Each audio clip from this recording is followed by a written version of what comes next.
Vous suivez la revue de presse Éduc-Info sur GD Éditions Mag TV.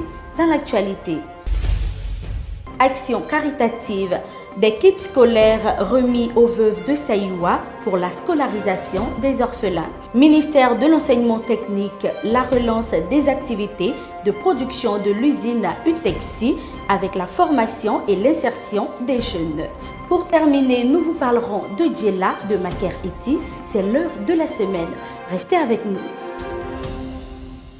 Heureuse d'être avec vous, Ange Dago. C'est un sentiment partagé, Raissa Doumbia, en nous avec une action caritative des kits scolaires remis aux veuves de Saïwa pour la scolarisation des orphelins. Ce sont au total 1125 kits scolaires remis aux veuves le mardi 29 août 2023. C'était à l'occasion de la deuxième édition de la célébration de la veuve de Yokolo. Huberson Zadi, cadre de la région et donateur, a offert une somme d'1 million de francs CFA aux veuves pour le financement de leur projet. Au nom des bénéficiaires, Simone Passou a exprimé toute sa gratitude aux donateurs et a promis travailler afin d'être autonome. Les inscriptions en ligne au niveau de l'enseignement général ont démarré le 27 août et prennent fin le 24 septembre 2023. L'annonce a été faite dans un communiqué publié récemment. La Direction des études, des stratégies, de la planification et des statistiques du ministère de l'Éducation nationale et de l'alphabétisation a rappelé que les inscriptions en ligne ont débuté ce dimanche 27 août 2023 et prendront fin le 24 septembre 2023. Selon cette note, les montants des inscriptions restent maintenus à 6 000 francs pour les élèves des établissements publics et à 3 000 francs pour les élèves des établissements privés. Et une note de distinction, 46 élèves et étudiants de Manadoun dans le département de Kaniasso célébrés. Organisée par l'Union fraternelle des élèves et étudiants de Manadoun, la deuxième édition de la journée culturelle des élèves et étudiants de cette localité s'est tenue le 27 août 2023 à Anyama. Pour l'année académique 2022-2023, 46 ressortissants de Manadoun, village situé dans le département de Kaniasso, dans le nord de la Côte d'Ivoire, ont été distingués. Pour les examens à grand tirage, cette localité a enregistré 96,43% au CEPE, 69,23% au BEPC et 71,43% au baccalauréat session 2023. Au ministère de l'enseignement technique, c'est la relance des activités de production de l'usine Utexi avec la formation et l'insertion des jeunes. L'usine Utexi de Dimbokro a reçu 10 tonnes de coton. Pour David Thuot, le directeur de l'apprentissage et de l'insertion professionnelle, cette importante acquisition est le fruit de l'effort conjugué de plusieurs ministères. Il a précisé que l'usine va bientôt recruter plusieurs jeunes. Selon le ministre Nguessan Kofi, il est important de mettre à la disposition des usines ivoiriennes le dispositif de l'enseignement technique et de la formation professionnelle pour la relance des activités de production. Université immobilière, plusieurs promotions reçoivent leur certificat d'aptitude aux professions immobilières. Une double cérémonie a été organisée le mardi 29 août 2023 dans un hôtel à Cocody pour la remise des certificats d'aptitude aux professions immobilières aux impétrants des promotions 8, 9 et 10 et le lancement officiel des activités annuelles de la 4e édition de la cérémonie de graduation de la première université immobilière Estoun Institute. Dans son intervention, le chairman exécutif Jean-Calvin Etienne a rappelé que la création de la première université de l'immobilier répond au besoin de renforcer les capacités techniques et opérationnelles des principaux acteurs ivoiriens du domaine de l'immobilier afin que ceux-ci soient capables de lever les obstacles au développement, à l'accélération et à la croissance de leurs besoins.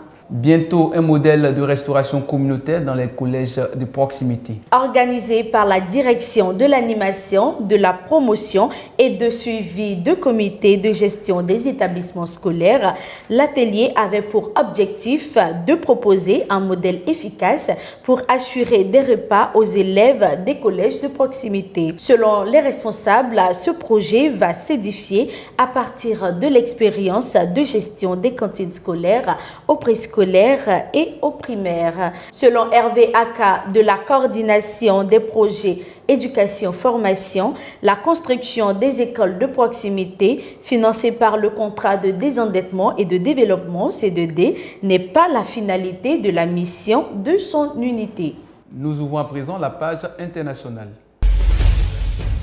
Au Mali, un atelier de restitution nationale a été organisé récemment. Le directeur national de l'enseignement fondamental, Sophie Albert Touré, a présidé une cérémonie d'ouverture des travaux de restitution nationale à la direction nationale de l'enseignement fondamental. C'était autour des résultats de recherche menés par les membres de l'équipe du projet de recherche sur l'éducation et l'agentivité au Mali. Cette restitution visait aussi, entre autres, à encourager les autorités éducatives nationales et locales à développer très tôt l'agentivité chez les enfants dans la perspective de leur véritable participation à leur propre éducation ainsi que les choix qui en découlent. On termine au Burkina Faso, les établissements de la commune de Bobo invités à se mettre en mode Faso d'Anfani. À l'instar de Sabou et Koudougou, les acteurs du poste primaire et secondaire et ceux de la chaîne de production du Faso d'Anfani de Bobo découvrent les modalités pratiques de la mise en œuvre de l'institution du Faso d'Anfani comme la tenue scolaire au Burkina. Pour Mamadou Diara, conseiller technique, il s'agit d'inculquer l'esprit patriotique et de souveraineté aux citoyens burkinabés. Il a ajouté que cela va amener ceux-ci à consommer ce qui est produit chez eux. Nous abordons à présent l'actualité de chez nous.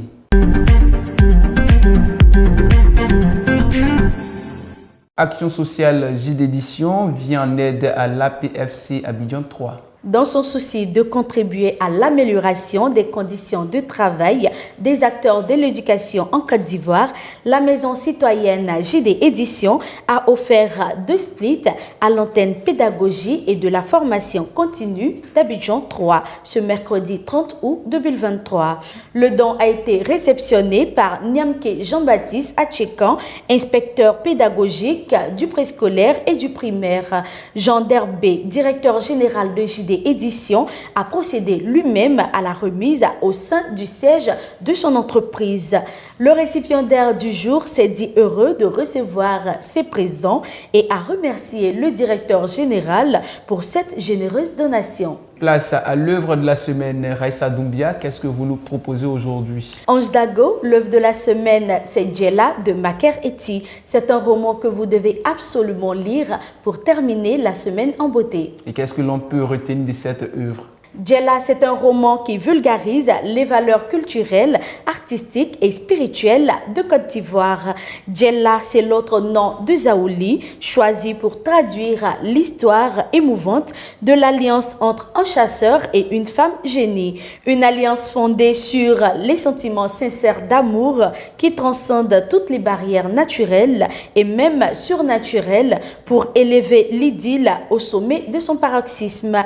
À travers Djella, Maker Eti, l'une des plumes les plus rayonnantes de la littérature ivoirienne, veut mettre en exergue l'importance de se ressourcer par la connaissance de nos origines et de contribuer ainsi au développement de notre pays. Ce livre s'impose par sa qualité littéraire qui vise à démystifier le mythe Zaouli en le hissant comme symbole de la beauté et de la grâce par excellence.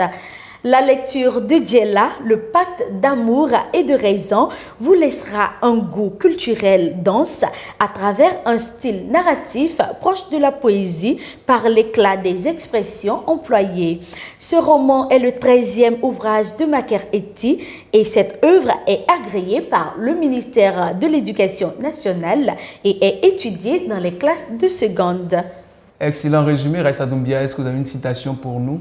Tout à fait, Ange Dago, j'ai une très belle citation extraite de Djella de Maker Iti pour vous. La parole n'a certes pas de main, mais bien formulée, elle a le pouvoir de délier les nœuds les plus entremêlés. Fin de citation. Quelle belle citation. Où est-ce que l'on peut retrouver cette œuvre? Djella est disponible sur le site internet de JD Éditions en version numérique et en version papier dans tous les points de vente. Ici prend fin la revue de presse Educinfo numéro 25 sur JD Éditions Magué TV. Merci à Ange Dago pour la coprésentation. Ce fut un plaisir, Raissa Doumbia. Pour plus de détails et autres informations éducatives nationales et internationales, rendez-vous sur www.jdéditionmagazine.tv. Merci de votre attention. Bonne semaine à toutes et à tous.